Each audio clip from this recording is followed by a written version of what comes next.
What's good, y'all? Anderson Emerald here to talk about Femke Bol. Now, Femke Bol, coming off a world championship gold medal in the 400-meter hurdles, she just announced that she is moving up to the 800 and will be shifting her focus there over the next few years, maybe for the foreseeable future, especially in the lead up to the Los Angeles Olympic Games in 2028.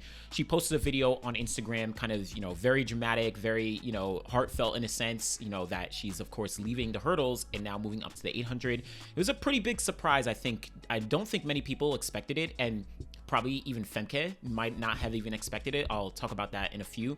But today, I'm just going to dive into, what she actually announced, why she's doing this now, what she's done, of course, in her career in the 400-meter hurdles, the landscape of the 800 to see where she might stack up over the next few years.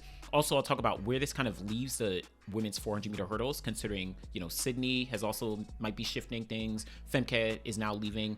And then I want to do a little comparison and look at historically, like some of the athletes who have competed in both the 4 hurdles and the 800 and see, where they kind of have stacked up. So first off, Femke Bol, she said she's leaving the 400 hurdles, moving up to the 800, starting next year in 2026, and her goal is the 2028 Olympics. That's where she really wants to set her sights on to, potentially get on the podium, at those Olympic Games. Check out the Citius Mag article. Chris Chavez actually did a full interview with both Femke Bol as well as her coach. This is Laurent Muley. Apologize for the pronunciation. But in this article, they actually dive really in depth around a bunch of different things. So for context, they're talking about why they made this decision and like why, how they timed the decision as well. So they kind of made it after the Olympic Games last year is when they actually sat down and decided. They also talk about if she'll actually hurdle any more going forward. It seems like she won't, maybe in practice, but seems like she's might really be moving on. They'll also talk about if she'll actually contend and move into the 400. What she specifically says is that she doesn't like sprint work, which is kind of interesting, but seems like that won't happen. The success in the 800, what that looks like, she has her version of success. Her coach has his version of success.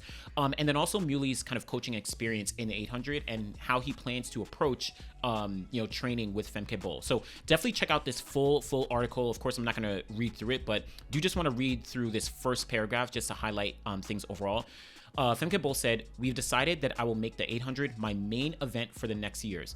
Bol told a small group of select media, including Citius Mag. "It's a really nice challenge. I think it's something we've had in our minds for a long time. For me, it was after Paris that it came to our mind that I'm now 25 and I want to achieve more in track and field. The 400-meter hurdles has evolved me so much. It really made me the athlete I am today. It also gives me the confidence to dare to make this step. The 800 has always been an event I love to watch. It looks really hard, but I also love to watch it. I really want to try to test my limits and push my limits in the event." So as she moves up to the 800, leaving the 400-meter hurdles behind, again, check out this full article for, really in-depth interview with Femke Bol and with her coach Muley.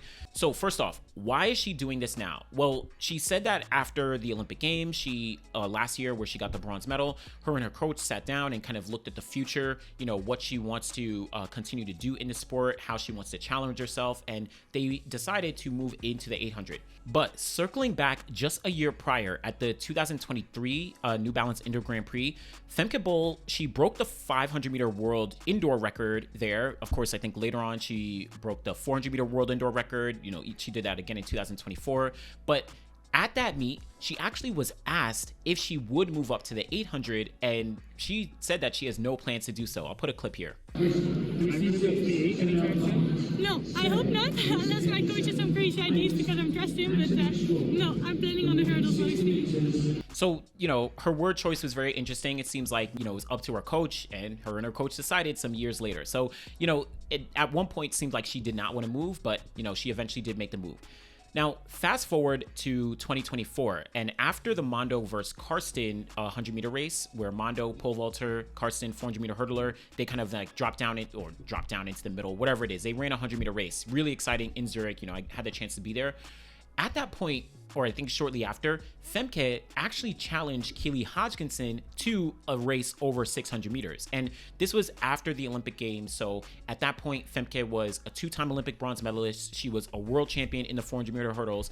Keely just came off the gold medal at the Olympic Games. She also had won silver in 2023 and 2022 at the World Championships. So both of them kind of like meeting in the middle in a sense to race the 600. In a 100 meter, is there any other event, Femke, for example, you would like to challenge anyone in another event than what you used to do? I would actually love to run with Keely Hodgkinson at 600. We're good friends, but it's a bit far, so I have to think that through really well. It of course never came into fruition, but that was something that, was very interesting. So why I'm bringing this up is there was maybe some little hints, specifically off the 600, that Femke maybe was going to move up. Now, moving up to the 800, like she said, she didn't have plans to, but maybe her coach was already kind of having this in the works.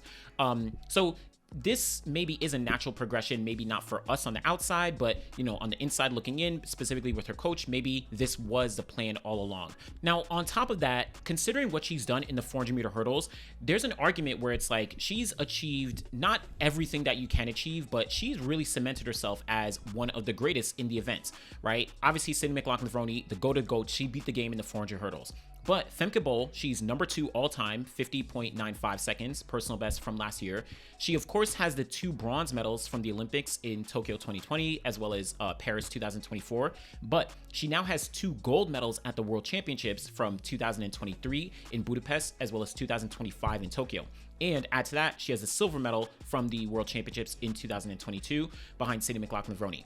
Add to that, in terms of her marks, yes, personal best 50.95 makes her number 2 all time, but she also has 9 of the top 20 performances all time when talking about the 400 meter hurdles, right? Sydney has a whole bunch of the others. Anna Cockrell, she's run 51 seconds once. Dalilah Muhammad, she's run 51 seconds once. So it's Femke Bol, Sydney McLaughlin-Levrone, they dominate the all-time list. And based on the career that Femke has put together, she basically has, again, she hasn't gotten the Olympic gold medal. She doesn't even have Olympic silver, but there's an argument that it's like, all right, if the 400 meter hurdles is being contested without Sydney McLaughlin-Levrone, Femke Bol is going to win the race. It's just like a foregone conclusion at this point. And she's extremely young. So I feel like she wanted to see if she can challenge herself a little bit more, considering what she's accomplished in the 400 meter hurdles. I think it'd be an interesting discussion on like Femke versus Dalilah in terms of their all-time careers, because Dalilah has the Olympic gold medal and an Olympic silver medal, whereas Femke only has the Olympic bronzes, right? Femke also has 2 World Championship gold medals, and then a World Championship silver medal. Dalilah has a World Championship gold. She has 2 World Championship silver medals, and then a World Championship bronze medal. She has the world records from before. Femke has number 2 all time. So, there's a, up and down in terms of like who would be better. I'll leave that in the comments for y'all. But when we look at her potential in the 800, this is where things get pretty interesting. First off, Femke Bol has not run 800 meters in any competitive sense ever, like basically ever. Her personal best is 2 minutes, 19.51 seconds, which she ran indoors all the way back in 2017 when she was only 16 years old. So for all intents and purposes, this mark is irrelevant. This wasn't even, something to really take into consideration. So basically no data on her potential. But based on what she's done in the 400 meter hurdles, based on what she's done in the 500, I would venture to guess that she could run something. She could definitely run sub 2:10 in the 800. I wouldn't be surprised if this year she would have run like, let's say right now at the World Championships, if she ran the 800, maybe she could have run like 2:05 or better. Maybe I'm underestimating her. I wouldn't be surprised if next year she runs at least sub 2 minutes in the 800. Now, I'll talk about some of the comparisons to other 400 meter hurdlers in the 800. She probably could run much faster than sub 2 minutes, but again, we just don't have any data to go off of to say, all right, Femke Bol has done this in the 800, so we know she's going to get to this, right? We just know she's an extremely talented athlete who has a decent amount of strength and some speed, the ability to attack the 400 meter hurdles, the speed to attack the 400, and it might translate to a good 800. But does that mean that she's going to be competitive when it gets to getting on the podium, when it gets to the World Championships, Olympics, etc., etc.?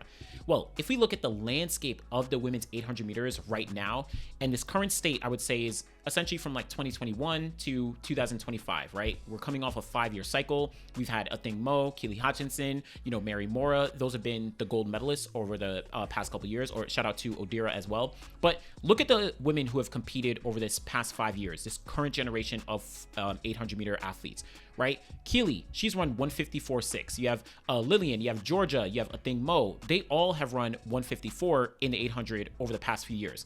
You also have the 155s in someone like Gemma Riki, Sarah Mora, you have Sage Herta-Klecker, you have Arjuero, right? You have Natoya Gould-Toppin, and then add in Mary Mora, the 2023 world champion. She's run 156.03. So this is kind of the landscape of the 800 that we're looking at right now, where to be truly competitive and to be looked at as an athlete who wants to get on the podium, who I'll talk about in a second, you'll probably need to be in that 156, 155 range, right?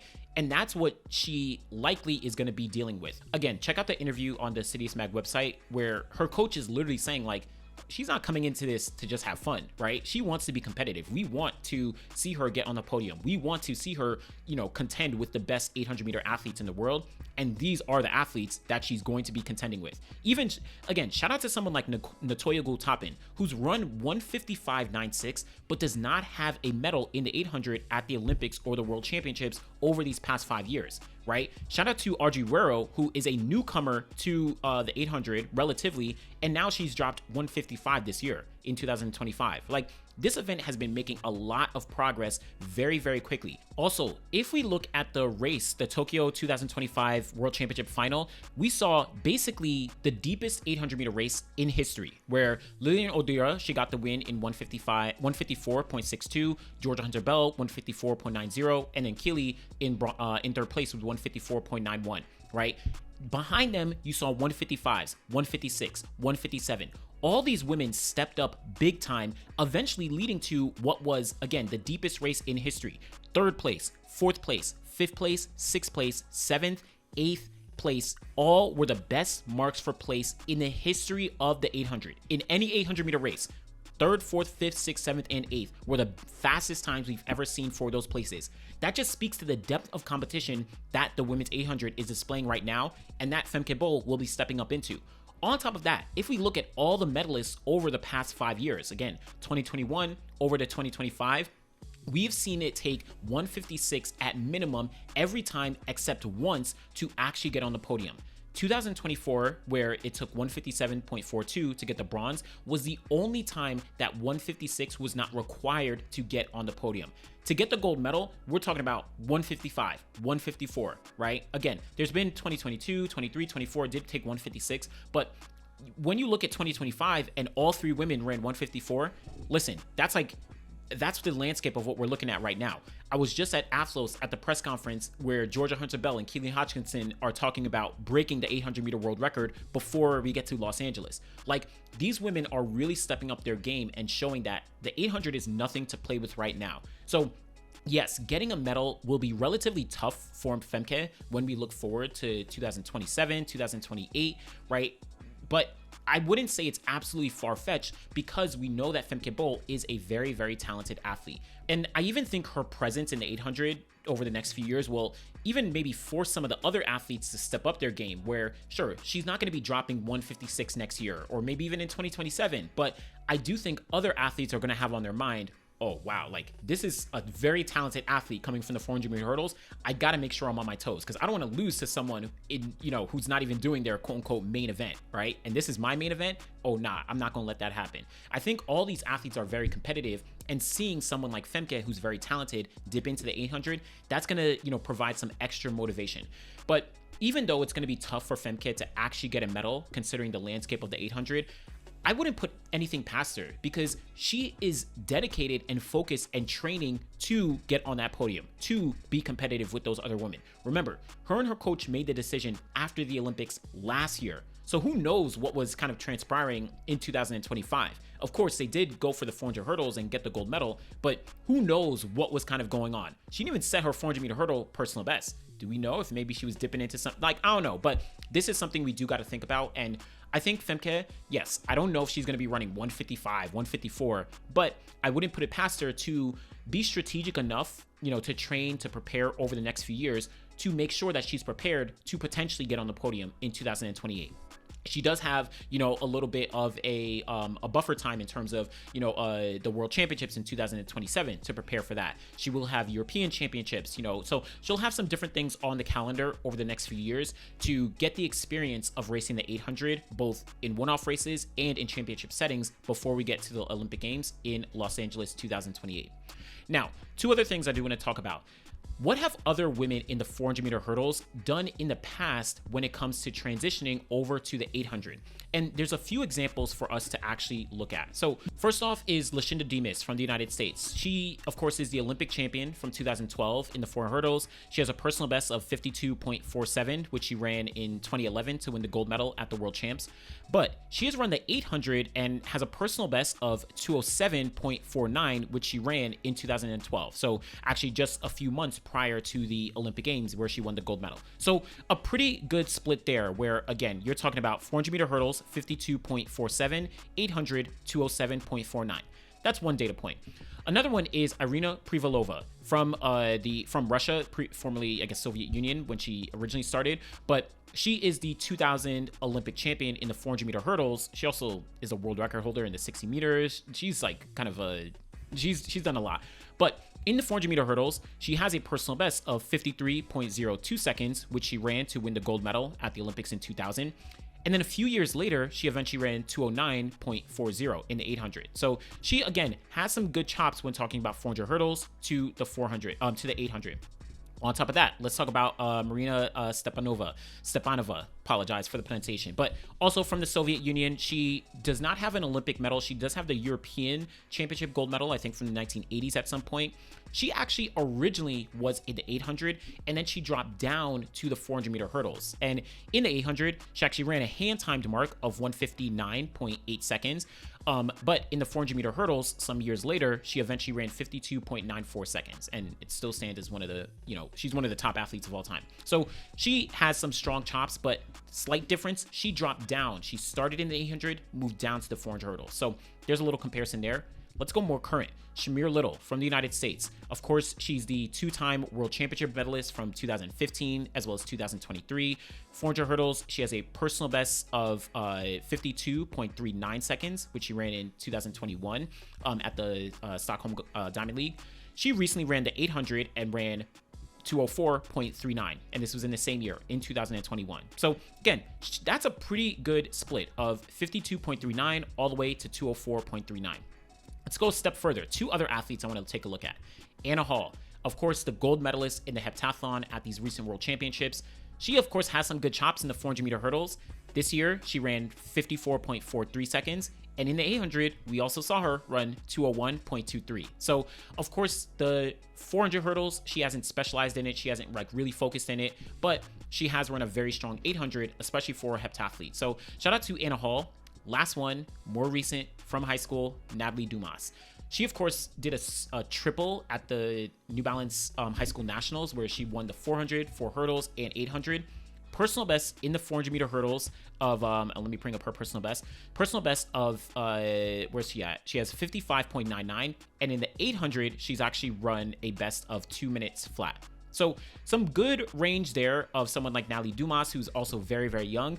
But what I wanted to do with all these athletes was kind of highlight how Femke Bol may be able to fit in. And for someone who's run 50.95 seconds in the 400 meter hurdles, maybe she's going to be a much better 800 meter runner relative to some of the other athletes. Again, Lashinda Demus, 52.47 in the hurdles, 207.49 in the 800. Shamier Little, 52.39, 204.39 in the 800. So there's some good, kind of range for these different athletes. Marina Stepanova, 52.94 in the hurdles, 159.8 hand timed in the 800. I think that could be a decent kind of gauge for someone like Femke Bol to go off of. And I do encourage you all to check out the Citius Mag article, as there's a kind of breakdown of these different athletes and what they've done in the 4 hurdles and the 800. So definitely check that out. Now, to finally end things off, where does this leave the landscape of the 400 meter hurdles? Well, we just saw Femke Bol now moving up to the 800. Seems like she won't be hurdling much, if at all, moving forward. Sydney McLaughlin-Levrone, she of course dipped her toes into the 400, dominated, got the gold medal, almost broke the world record. That might be her focus moving forward. Who knows? Maybe she goes to 200, maybe she goes to the 400 hurdle double. Who knows? I don't know what she'll actually try. But she's now quote unquote left the event for the time being. But you also have Dalilah Muhammad, who is undecided about her retirement, so she still may compete. Of course, she's in the second half of her career. She might be ending it. But this essentially opens the door for other athletes to actually take a stab at competing and doing very well in the 400-meter hurdles. Anna Cockrell got the silver medal last year in 2024 at the Olympics. Didn't get on the podium this year, but she's run 51.8, right? She is one of the best out here. Jasmine Jones just got the silver medal in the hurdles this year. You know, she's run 52.0. So she's going to be in competition to potentially challenge for a gold. Emma Zaplatilova, she got the bronze medal at the World Champs this year. She has been a rising star. You have Savannah Sutherland, NCAA champion. You know, she's run 52.4. She's going to be someone to look at. Gianna Woodruff, Anjanette Knight, right? There's so many different women who now have the opportunity to say, hold up, let me really kind of push the pace and make this a lot more competitive of an event, where we didn't really get that chance with Femke Bol and with Sydney McLaughlin-Levrone essentially just blocking the top spots for the most part. So I do think this is a pretty interesting development and opens a door, making the 400 hurdles more competitive, but also giving some other athletes a chance to become world champions. I know it's going to be tough because people will always say, oh, you know, if Sydney and Femke were there, you wouldn't have won the gold. But like, listen, we got to give all these athletes the praise, even if it's like, you know, these other athletes, you know, obviously would have been gold medalists if they actually did continue to compete. So I don't know. But as we kind of finish off, I do think this is a good move for Femke Bol. I'll be interested to see where she does land. The 800 is very competitive, very, very competitive. I would have loved to see her in the 400, but, you know, again, she says in the interview that she does not like speed work for whatever reason. But clearly, if she's run 49 indoors, then clearly she would have run 48 something. I don't know, maybe, who knows, if she was in the Tokyo final in the 400, maybe she could have gotten the 47, you know, behind Sydney. So who knows? But it'll be interesting to see how Femke Bol does kind of, progress when we get to the 800 next year, the year after, and in the future. And interesting, Paulino also said that she was looking to, run some 800s next year in 2026, not transitioning over, but maybe just some early season or, a couple 800s throughout the year. So I don't know. Let me know what you think about Femke Bol. Is it a good move for her up to 800? Did you want to see her in the 400? Who knows? And what do you think she's actually going to do? Do you think she's going to get a medal? Will she be able to win a gold medal by the time we get to the Olympics? Do you think she'll be able to run fast, 155, 154? Who knows? Let me know what you think. Be sure to like the video, subscribe to the channel. Truly do appreciate y'all. Thanks for watching.